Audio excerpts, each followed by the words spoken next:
Hello friends, I am glad to see you again. Today I will tell you about a neighbor who did not understand who I was. After driving up from the city late the night before, I felt that familiar tranquility after only a few hours at our family's mountain property. Months had passed since my last visit.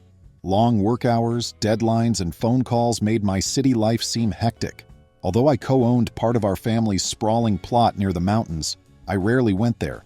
However, walking on that hilly terrain always reminded me that this place was part of my heritage, life story, and worth protecting.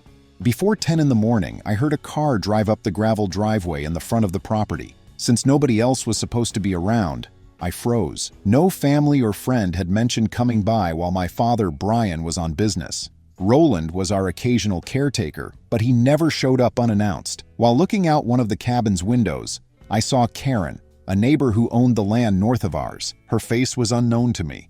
My only resources were my father's tales and Lisa's warnings about Karen's volatile nature. Karen allegedly invaded others' properties, claiming boundary disputes and causing arguments about fence lines and tree leanings. My father always said he found her difficult, especially because she would appear when he was alone, likely to surprise him. She probably didn't know I existed or had never seen me, so she never spoke to me. My father was the face of our mountain property, so she didn't know I was a co-owner. In fact, that was one reason I came up quietly. I had personal business to take care of, but I also wanted to see Karen in person. I saw her get out of her car, straighten her jacket, and look around like she owned the place. Her posture seemed oddly confident for someone standing on someone else's property. Not just any property, my family's property, owned for over 20 years. I contemplated my options at the window. She was clearly looking for someone, probably my father, who was usually up here. But I was alone that day. My father said Karen would drive up quietly, check if he was around, and leave if she saw nothing. This time, she probably thought the property was empty, except for a caretaker or construction worker. She searched her trunk for a file folder for unknown reasons. This intrigued me. She carried a file folder. Why? Possible property line documents. That was my instinct. Regarding boundaries or claims. I was cautious because I'd heard enough about Karen's antics. My father and I always suspected she might forge documents or lie about property lines to claim our land. She had tried something similar with a neighbor west of her plot a few years earlier, but the county records quickly rejected her claims. That neighbor hired a lawyer because it was still difficult. I felt better prepared this time. After hearing Karen might try something soon, I quietly contacted local authorities. Roland, the caretaker, told me a few weeks ago that he overheard Karen tell a diner patron that she would sort out those mountain folks. The cryptic message worried Roland, so he told me. I called the local police 2 days before coming up here. I asked them to notify them if I called while on the property for a few days. I asked an officer to come if someone trespassed and caused trouble. They agreed to write a note in their system to dispatch a patrol car faster if I called. But I was wary of giving Karen the benefit of the doubt. I called the local station and said, "Remember me? We talked 2 days ago? I think the neighbor is claiming ownership." An officer would be out soon. Karen's boundary dispute drama wasn't unexpected. She had a local reputation. After the call, my heart raced, but I felt steely resolve. I was used to confrontation from my stressful city job negotiating tough deals. Property theft was a different matter. This was personal. My grandfather bought this land decades ago, passed it to my father, and partially deeded it to me. It was important to me to keep the place in the family, even though I rarely used it. I left and gently thwacked the screen door shut. Karen turned, startled by me. She probably didn't expect a stranger. She smiled confidently, but her eyes flickered nervously. She then smiled overpoweringly, like we were best friends. The woman introduced herself as Karen. The way she said, "I'm your new neighbor," made her sound in charge. I replied neutrally, "Hi Karen, good to meet you." She was surprised I knew her name. After examining my face, she said, "I'm looking for Brian. I wanted to discuss the land with him." Someone asking to see my father wouldn't be suspicious under normal circumstances. However, I suspected this conversation would be loaded. I replied calmly, "He's not here. Can I assist you?" I saw her lips contract. She probably sized me up to figure out who I was and my role on the property. "Well," she said, becoming more direct, "I'm here because I'm the rightful owner of this land, and I need to get everything together. Brian has been encroaching on my property line for years, and I finally have the paperwork to prove this complex belongs to me. She patted the file folder with one hand. To hold back laughter was difficult. Anger was also present. I never expected this boldness. You own the whole property? I asked, trying to hide my disbelief. She nodded quickly and confidently. Yes, I told him he can't use my land for vacations. Long enough. He can remove his belongings and structures or I'll sue. I briefly remembered the community rumors about Karen threatening a local orchard owner in a similar manner. The orchard owner's family had owned it for 50 years, but Karen claimed it was hers due to boundary line confusion. Unfortunately, her claim was denied and she had to pay fees for filing false reports. But she appeared to be trying again. I withheld my identity. I wanted to see how far she would go and gather evidence because the police would want it. That's interesting, I said slowly. Could I see your paperwork? She looked at me suspiciously, wondering why a caretaker or visitor would want official documents. She ignored it and started flipping through the folder. She took out some sheets with lines and scribbles, likely incomplete survey maps. See? She pointed to the old boundary line dating back years. And everything here, she gestured, is included. I could tell these weren't official records at once. They looked like poor photocopies of a partial map without county seals or stamps. Half the dates were cut. If these documents were forgeries, Karen probably did a bad job. I see, I said, scanning. Do you have the deed or county paperwork proving you own the whole property? Her hand waved dismissively. I don't need that now. County offices are behind schedule, and I have enough to prove my claim in principle. Yes, I nodded. Got it. I considered how she avoided specifics like my father's official deed and survey that confirm our boundaries. I kept my expression neutral but was planning inside. We heard an engine from the main road leading to the property before Karen could continue. She tensed, likely expecting no more guests. A police cruiser was coming up the driveway when I looked over. My heart rate accelerated, feeling oddly vindicated. Despite not knowing which officer they would send, I was relieved they were here. Karen paled briefly before scowling at the cruiser. Why are police here? She asked nervously. I kept playing along without revealing too much. I'm uncertain. It could be a routine patrol. I shrugged. The officer exited his car. I thought he was Officer Craig. We had never met, but Roland, the caretaker, had mentioned him as a county officer who often handled property disputes. Officer Craig approached, nodded politely, and said, "Morning. We got a call about trespassing on private land." He paused, looking at Karen and me to determine which side was which. Is everything okay? Karen immediately turned to face him, assuming authority. Yes, everything is fine. No trespassing. As the owner of this property, I told the tenant to leave. She gestured broadly, as if offering the mountain range on a silver platter. After hearing her statement, the officer nodded calmly. He looked at me and asked, "Sir, can you confirm your land relationship?" A small smile finally broke out. I own part of it. Brian, my father, is the main occupant but absent. He and I share the deed, which has been in our family for generations. Official county records exist for that. I nodded to Karen, just arrived, claiming the entire property is hers and that my father has been trespassing. The officer raised an eyebrow and looked at Karen. "Do you have a deed or other proof that this property is yours, madam?" Karen shuffled and waved her papers at the officer. "I have these," she said. "They show boundaries." Officer Craig considered and frowned. "It looks like incomplete copies, ma'am. Our county records lack stamps and surveys." "These came from where?" She looked angry. "From my personal files. Had them a while. I need to verify them more, but I came here to tell these people the property lines are not where they think." I could almost see Officer Craig's thoughts. He likely remembered the earlier calls, my father's repeated concerns about Karen's claims, and the caretaker's statements. Returning the papers to Karen, he looked grave. "Ma'am, it appears you have no documentation overriding the deed. If the county recognized you as owner, it would be recorded. Our records show Brian's family has owned this land for decades." The officer kept going despite Karen's interruption. "You can dispute this in civil court if you have legitimate claims, but you're on this gentleman's family land. I recommend leaving unless you can prove otherwise." That shook Karen's composure. She gasped, "But this is mine. I contacted the local land office. This is a formality." She paused because it wasn't going anywhere. Standing firm, the officer showed no interest in her posture. I spoke up using a polite tone. "Karen, you must file county paperwork if you own this property. Right now, you're trespassing. I notified the authorities because I suspected you would do this. Leave the property. If you refuse, police will remove you." I wasn't just a caretaker, she realized as she narrowed her eyes. "You're not going to get away with this," she said, trembling with rage or fear. "You cannot hide behind the police forever. Your father or you." Craig cleared his throat. "That's enough, madam. I politely request you leave again.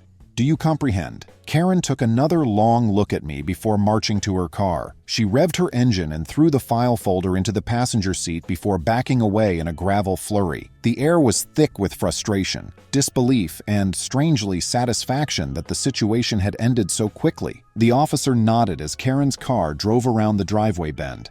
"Sir, the report will note this incident. Please call us immediately if she returns. If she harasses or lies, consider a restraining order." The county court frowns on repeated trespassing.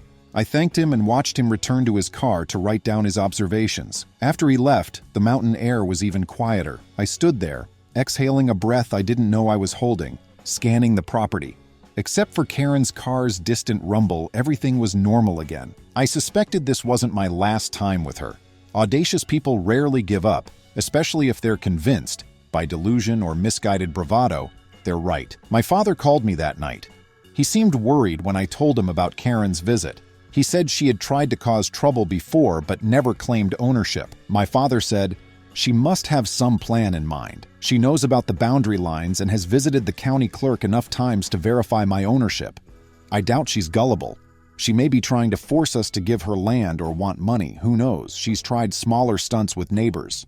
I informed him that the police had confronted her after calling them. My father suggested I search the property for her tampering with fences or marker posts. I grabbed a flashlight and walked the perimeter at night, checking the boundary markers, little metal rods embedded in the ground that correspond to the official survey lines. Everybody looked right. Nothing had been removed or altered. I recorded the coordinates on my phone in case. 2 days passed quietly. I cleaned gutters, fixed a porch step, and enjoyed the mountain views during the day. I locked everything up, secured the gates, and listened for car noises at night. I felt safe because the local police had increased patrols. Roland, our caretaker, visited on day 3. Having lived there his whole life, he was built tough. He was loyal to my father, who had occasionally employed him for a decade. Roland asked if I needed help with chores. I thanked him but said I was mostly there to watch. He recounted Karen's past antics. I once saw her sneaking around with a tape measure, probably measuring fence post yardage. When I approached her, she said she was checking if the fence was on her side of the property line. She left after I told her to, but she felt entitled. She left before the police arrived when I called. Shook our heads at the story. I realized Karen was using intimidation by then. She probably assumed that most people wouldn't go through legal proceedings or repeated police calls. She may have hoped to wear them down until they gave her money or a land easement.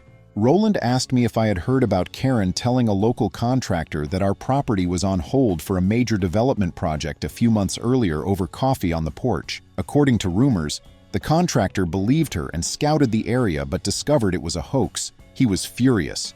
But Karen avoided trouble. She always seemed on the brink of official wrongdoing, never quite reaching a point where the law would press charges, until now maybe. The police recorded her obvious trespassing claim. If she escalated, she could get in trouble. Lisa, my hometown friend, invited me to a small diner gathering several miles down the main road that evening. I accepted because I needed to relax. I arrived to find a group of locals discussing daily life and gossip.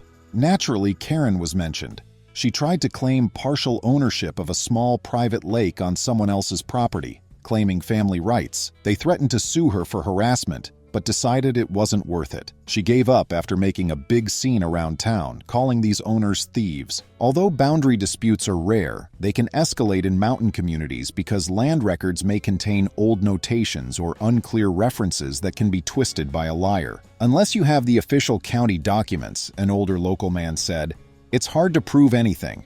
However, I know your father and he has the right documents. I nodded, comfortable with the community's support. I received an unknown text on my phone when I returned to the cabin that night. Be careful.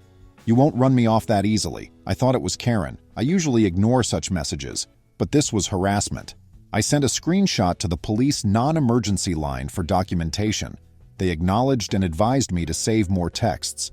I then placed 2 motion-activated cameras outside the cabin and near the gate. I had discussed doing that with my father, but we never prioritized it until now. Better late than never. I drove to the nearby town the next morning to visit the county clerk's office. I wanted to make sure our deed, boundary lines, and any recent filings mentioning our property were correct. I spoke to a helpful woman behind the clerk's counter. I reviewed our property files she brought. Everything was ready. There are no new claims, changes, or lawsuits. She even said Karen had come by a week earlier to request a boundary survey for her property, but not ours.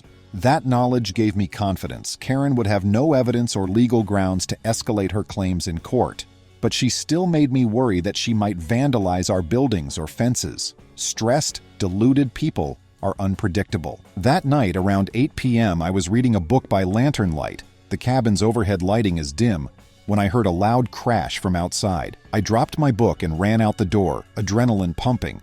The driveway was lit by motion sensor lights. I saw a large stone there for the first time, a few feet from the cabin. It looked like someone threw it, but no one was around. I called, "Who's there?" I circled the cabin, scanning the darkness. There was rustling in the bushes near a small footpath to the hillside. I pointed my flashlight in that direction and saw a jacketed figure disappear quickly. No face was visible. My heart pounded. I was alone, and the intruder could be armed. Back at the cabin, I locked the door. So I called the police immediately. A few minutes later, Officer Craig and another deputy arrived. The perimeter was searched. My new motion-activated camera caught a shadowy figure approaching from the side of the property, tossing the stone and running away. The grainy footage in low light made it difficult to identify the person, but the build resembled Karen. The intruder was at least her height and build. I reported again. To be safe, the officers advised me to stay elsewhere or with someone. I thanked them for their concern, but stayed.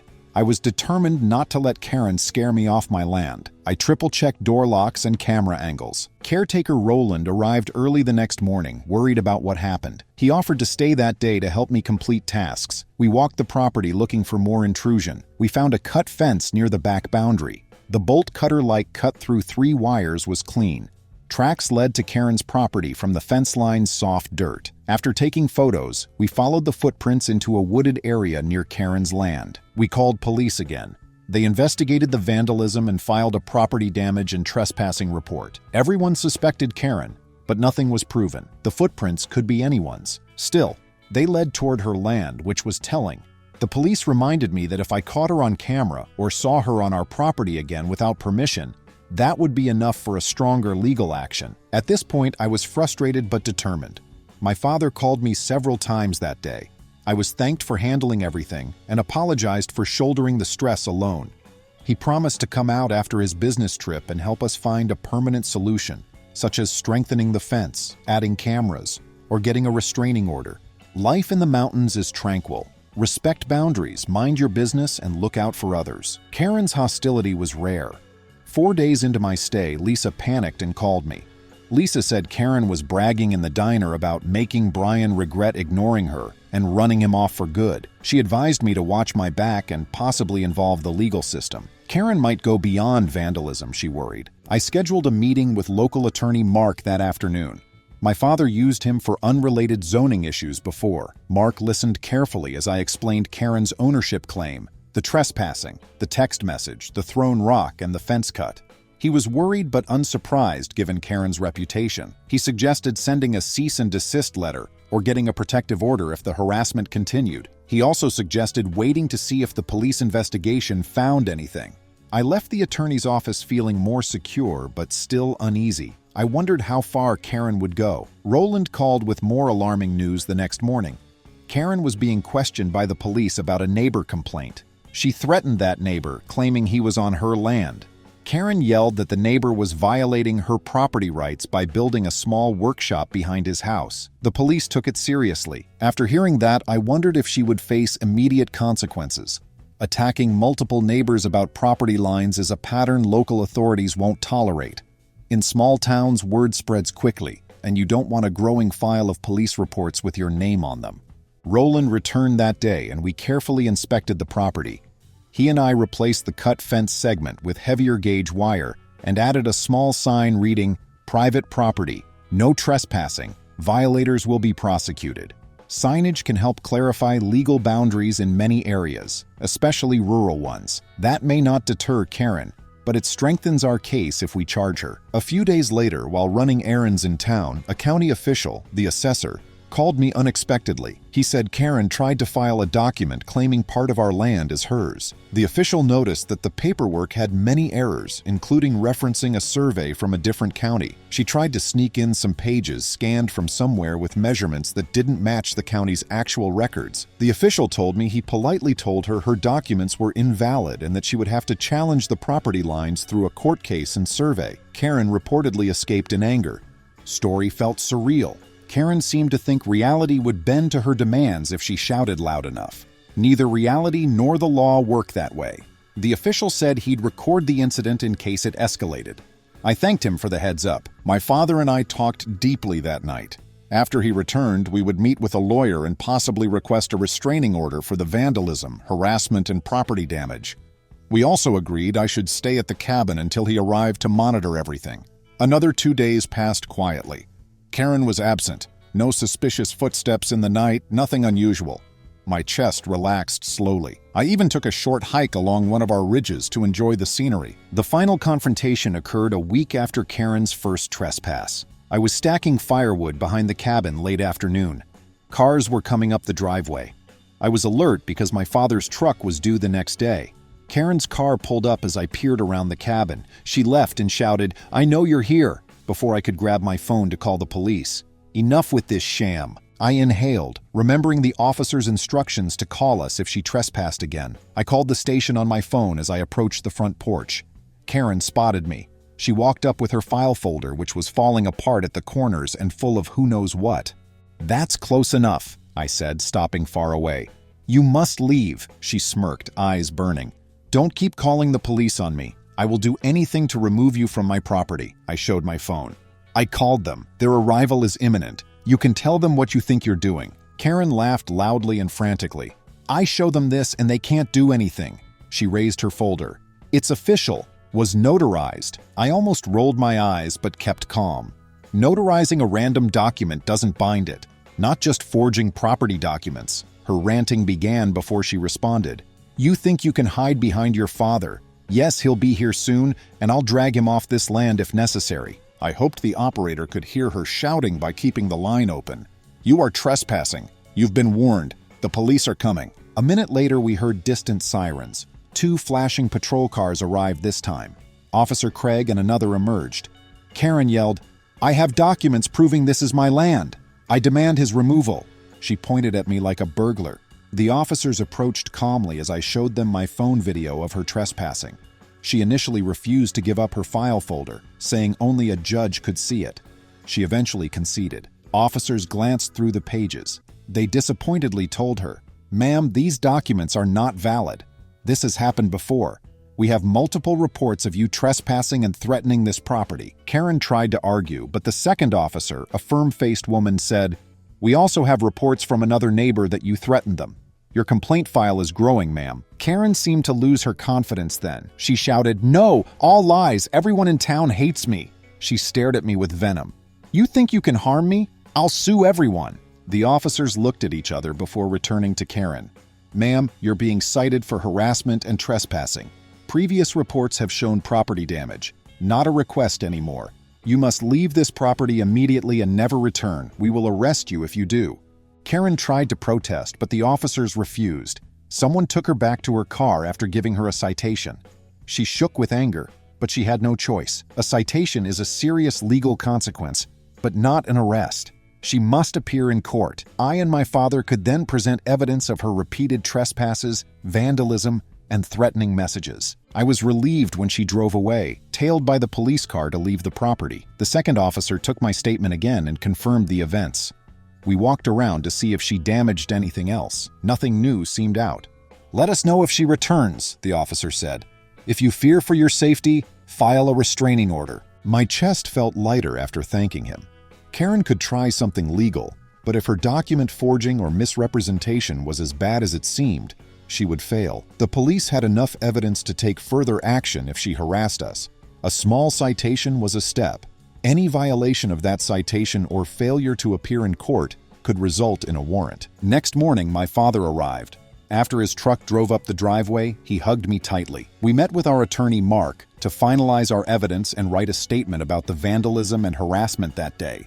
Mark said the police citation gave us grounds to seek a protective order if Karen persisted. Given the mountain of evidence, he thought the local court would rule quickly in our favor. I stayed a few more days to make sure Karen wouldn't return before going to work in the city. She never showed up. We only heard about Roland, the caretaker, meeting her at a gas station. He said she glared but said nothing. What a relief. Last I heard, she paid several fines for harassment and trespassing, and the neighbor she threatened filed a complaint. We discussed a small claim suit for fence damage, but I left that to my father and lawyer.